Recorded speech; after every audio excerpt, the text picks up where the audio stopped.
Welcome to Fort Randolph near historic Point Pleasant, West Virginia. In 1776, Captain Matthew Arbuckle marched a Virginia force to the confluence of the Great Kanawha and Ohio rivers.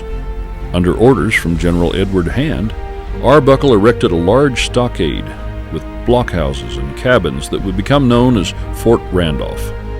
Named after the Continental Congressman Peyton Randolph, this outpost on the early American frontier served to protect the back door of Virginia from the Native American threat. The fort came under the command of Captain William McKee with a body of state troops at continental expense early in 1778. It then remained garrisoned under Captain McKee until all troops left in early 1779. By midsummer of that year, the fort no longer existed.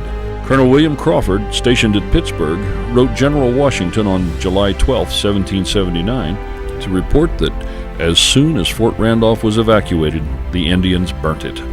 Although only briefly in existence, Fort Randolph played a key role in preventing an Indian alliance with the British during the early days of the American Revolution. It was also here at Fort Randolph in November of 1777 the chief cornstalk of the Shawnee tribe was murdered along with his son and other Shawnees by an angry mob. A few months later, over 200 Shawnee, Wyandot, and Mingo warriors attacked and laid siege to Fort Randolph in retaliation for Chief Cornstalk's death. Captain William McKee succeeded in holding the fort against overwhelming odds. A replica of the fort now stands in Crodell Park, approximately a mile from the fort's original location in Point Pleasant, West Virginia. Built as a commemorative project, partially funded by the American Revolution Bicentennial Administration in 1974, this structure, like the original, features a complete stockade with multiple buildings. You can watch history come to life at various special events held throughout the year. Events such as the Siege of Fort Randolph are designed to give visitors the opportunity to experience West Virginia's 18th century cultural past. Held the third Saturday in May, this annual siege recreates one of the most significant events that occurred at the fort between the colonists, the natives, and the British in 1778. At this event, costumed reenactors recreate the death of Chief Cornstalk, reenact the siege that followed, as well as provide a glimpse into the daily colonial frontier life and Native American culture.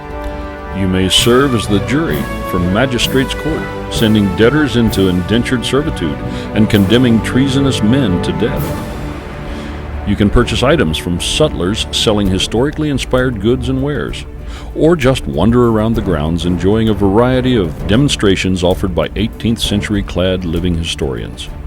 During the annual drama, watch history unfold as the murder of Chief Cornstalk and the siege that followed is presented amidst the smell of gun smoke and the sound of native war cries. Daring visitors may also want to visit the native village to witness the running of the gauntlet, a process used to determine which captives taken during the siege will live or die. October brings Harvest Fest, an evening event that offers you the opportunity to tour the fort by lantern light and listen to the spine-tingling ghost stories of Tales in the Tavern. Visit the fort in December and find Christmas on the Frontier, a celebration that immerses visitors in the holiday spirit by offering an exploration of frontier customs, beliefs, and practices. In addition to these events, on selected weekends throughout the summer months, visitors may casually enjoy the fort grounds through self-guided or interpretive tours.